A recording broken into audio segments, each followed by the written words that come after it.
T'as peut-être toujours rêvé de posséder ton propre parc de street workout et de pouvoir t'entraîner quand tu veux. Mais peut-être que cette vidéo pourra t'aider à réaliser ce rêve. Parce que normalement, après l'avoir regardé, tu auras toutes les informations pour pouvoir te lancer dans la construction d'un petit perchoir pour oiseaux comme celui qui se trouve derrière moi. Alors on attaque sans plus tarder avec les matériaux nécessaires.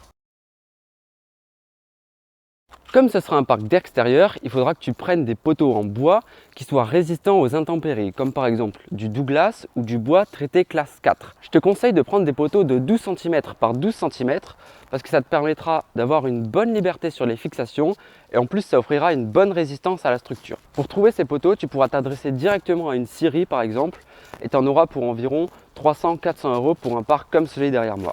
La deuxième composante principale d'un parc de street workout, peut-être que tu le savais, mais c'est les barres. Donc pour ça, tu peux soit prendre des barres en acier galvanisé ou soit des barres en inox. Moi, j'ai opté pour l'inox et je t'affiche à l'écran les dimensions plus précises des barres si ça t'intéresse. Pour les fixations, ici, il y a plusieurs chemins qui s'offrent à toi. Soit tu décides d'acheter les barres nues et ensuite tu les enfonces dans des trous que tu as fait dans les poteaux.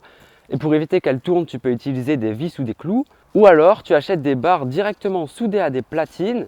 Puis ensuite, tu creuses des trous dans lesquels tu enfonces des tiges filetées, puis tu serres de chaque côté grâce à des écrous-borgnes pour prendre le poteau en étau. Cette deuxième méthode sera certainement plus esthétique et plus solide, mais aussi plus chère. Pour trouver ces barres, tu peux t'adresser à des gens qui travaillent le métal comme des serruriers par exemple, mais comme c'est pas très commun, le prix variera énormément en fonction de l'endroit où tu le trouves, et aussi des matériaux et des techniques de fixation que tu as choisies. Mais je dirais que pour un parc comme celui-là, tu peux en avoir pour minimum 300 € et je dirais maximum 900 € tout compris, c'est-à-dire tiges filetées, écrous, contreplatines, etc.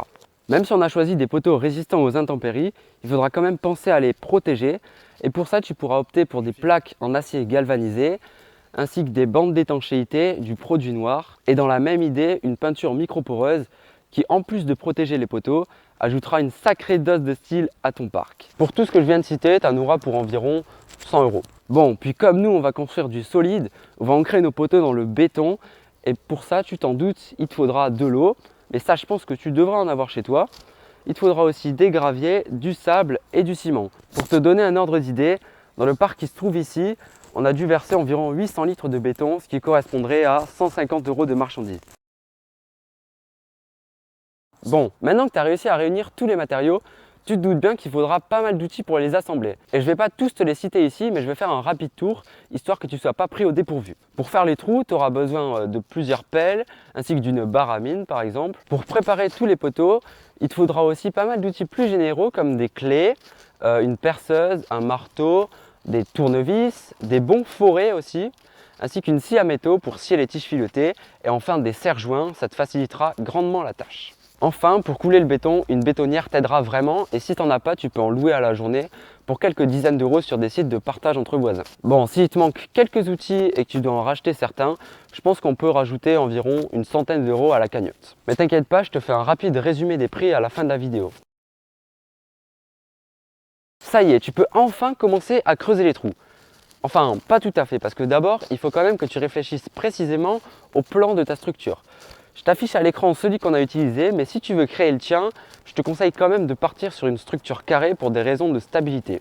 Il te faudra aussi un endroit, l'idéal c'est d'avoir un endroit plutôt plat et qui est à l'abri des inondations. Bon, là c'est bon, tu peux enfin commencer à tracer au sol les marquages qui délimiteront les trous que tu vas faire. Des trous de 40 cm par 40 cm me paraissent être un bon compromis entre la marge d'erreur et la quantité de béton que tu devras couler. Pour ce qui est de la profondeur, il est recommandé d'enfouir environ un tiers de la hauteur hors sol du poteau. Par exemple, si tu as un poteau qui culmine à 3 mètres au-dessus du sol, il faudra penser à enfouir environ 1 mètre sous la terre. Bon après, si c'est quelques petits centimètres de moins, c'est pas trop grave, mais il faut quand même que tu creuses des trous assez profonds parce qu'on devra rajouter des graviers au fond du trou. Avant de commencer un nouveau trou, tu peux quand même t'assurer que tu es bien au bon endroit, histoire d'être sûr que tu n'as pas fait d'erreur.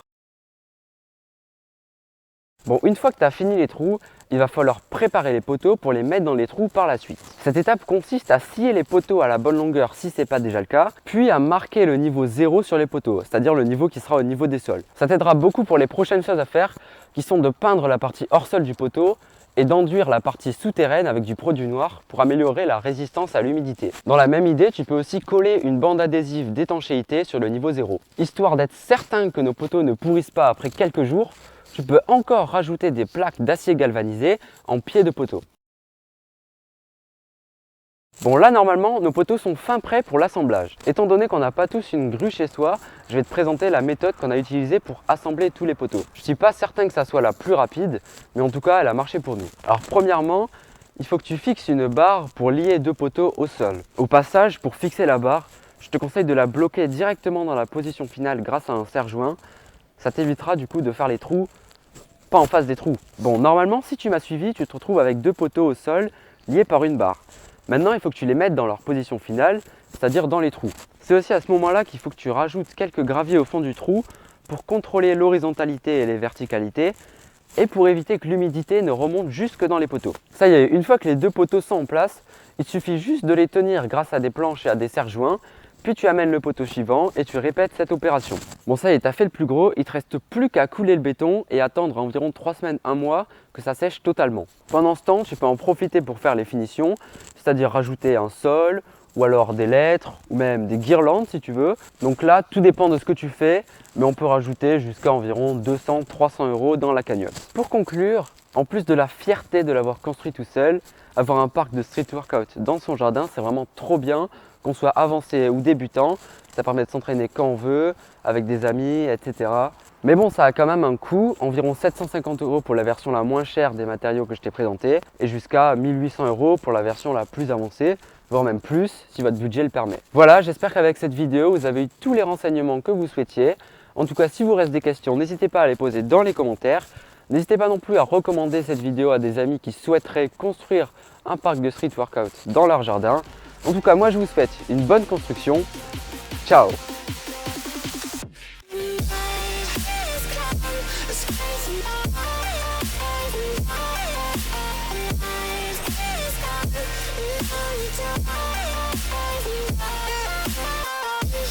You could say